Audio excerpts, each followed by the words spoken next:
I busied myself to think of a story to rival those which had excited us to this task, one which would speak to the mysterious fears of our nature and awaken thrilling horror, one to make the reader dread, to look round, to curdle the blood, and quicken the beatings of the heart. Hi everyone, welcome back.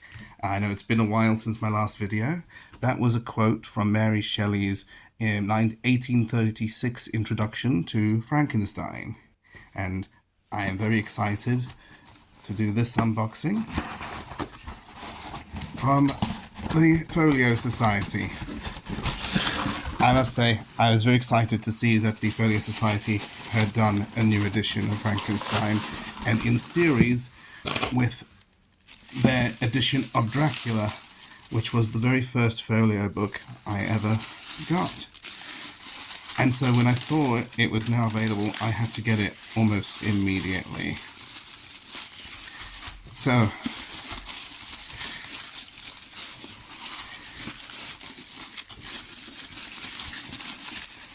Frankenstein is one of the most influential and well-known horror stories ever written, up there with Dracula, Dr. Jekyll and Mr. Hyde, very often mentioned within the same breath as Dracula. It is also arguably possibly one of the first science fiction novel ever written, although that probably depends on your definition of science fiction. Ooh, what have we got here? That's nice.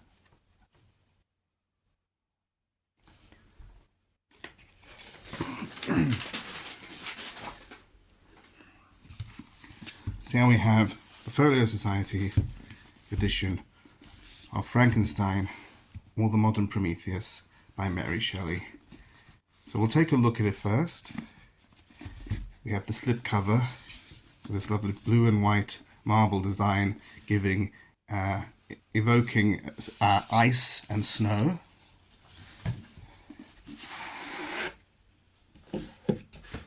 Here is the cover. We've got the monster walking across the ice. It's bound in blocked cloth in this blue.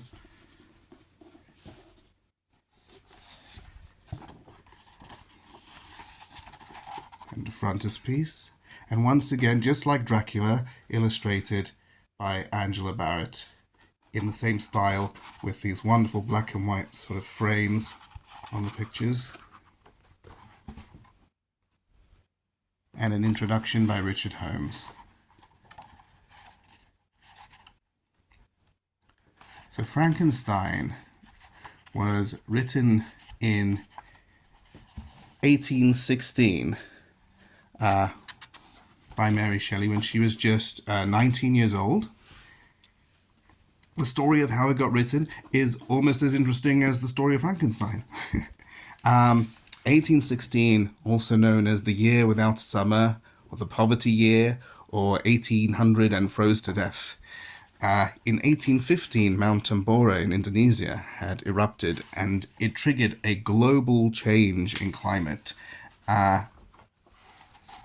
for rather catastrophically. Basically, it was a year without summer. It was wet, it was cold, it was frozen, crops failed. And it just happened that in that year, Mary Shelley was in Switzerland with her future husband, Percy Bysshe Shelley, and they were staying at a lake house near Lake Geneva with Lord Byron and Dr. John Polidori. And to pass the time, when it was wet and rainy and cold and miserable, when it should have been summer, they were reading German ghost stories and horror stories. And then someone came up with the idea to have a competition to who could come up with the scariest story. And two famous stories came out of that competition. One was The Vampire by Dr. John Polidori, which is probably the very first example of the gentleman suave vampire in literature. predating Dracula. And of course, the other one was Frankenstein, originally published in 1888. 1888, sorry, 1818, just 2 years after, anonymously. It didn't have Mary Shelley's name on it.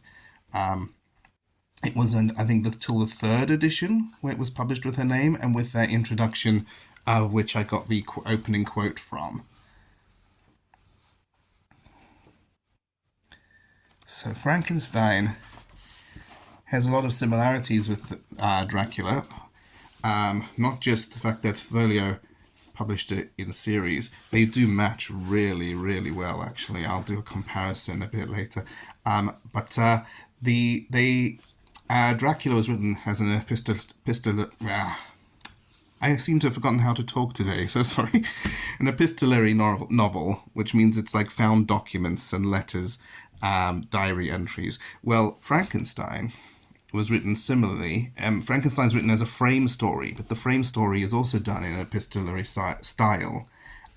It takes the form of letters of a captain of a ship, Captain Walton, who is on a expedition to the North Pole, and he's writing letters to his sister, and it's their correspondence. And he has become quite obsessed with this expedition and is pushing harder and harder and harder on this expedition to the North Pole.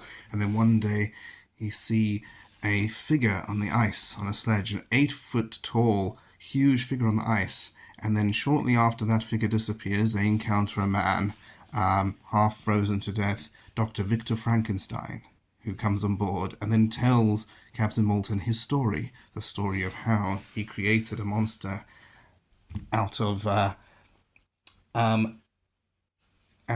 stitching together himself, creating a monster that was supposed to be like the perfect being, but ended up being something else.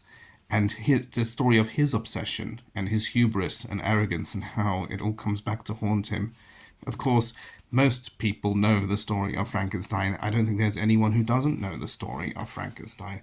As I've said on this channel before, you can define a classic. One of the ways you can define a classic is if someone knows the story of something without having ever read the book or seen the movie. They just know it.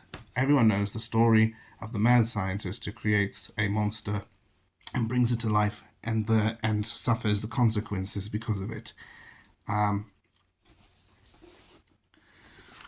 Although, even to this day, people do still mistakenly refer to the creature as Frankenstein, when in fact the creature doesn't really have a name. It sometimes is referred to as Adam, but that's not really referred to as his name. It's more like he is an Adam.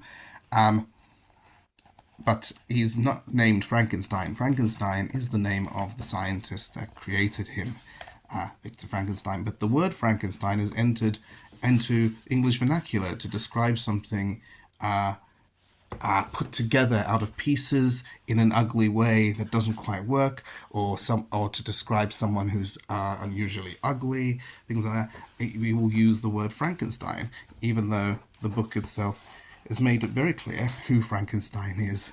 But that's probably mostly because of the original movies, or maybe mostly because of the Universal ones of Boris Karloff, where people were always referring to the monster as Frankenstein. There have been more than 100 adaptations of this book: radio, movie, plays, comics. Frankenstein's monster appears as a superhero in DC Comics, and then in that he's called Frankenstein. There are very few books I can think of that have had as much of an influence as this one. One of the books I can think of is Dracula, the Sherlock Holmes series by Arthur Conan Doyle. Books that are over 100 years old and are still thought of as having very much a modern relevance, and still captures people's imaginations even to this day. I'm just going to do a quick comparison with Folio's Dracula, because they were done in series. and see some of the similarities. So here's Dracula. This was the very first folio book I ever got. I'm still so thrilled with it. It's lovely. This one was bound in black cloth. As you can see, just the slipcases are done in a similar style. Frankenstein is done in this blue marbling. Dracula is done in this in the red and black. They're both bound in cloth. Dracula obviously in black and gold, and Frankenstein in blue and silver. They both have stained tops. We've got Dracula with the red stained top here, and we've got Frankenstein's got a lovely blue stained top over there, and we also have ribbon bookmarks in both of them as well.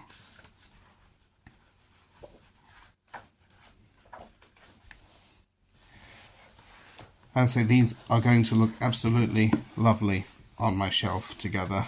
I'm so pleased that I got them, even though I can't really afford them. But, you know, if Folio keeps doing this, I'm just going to go broke and have to deal with it.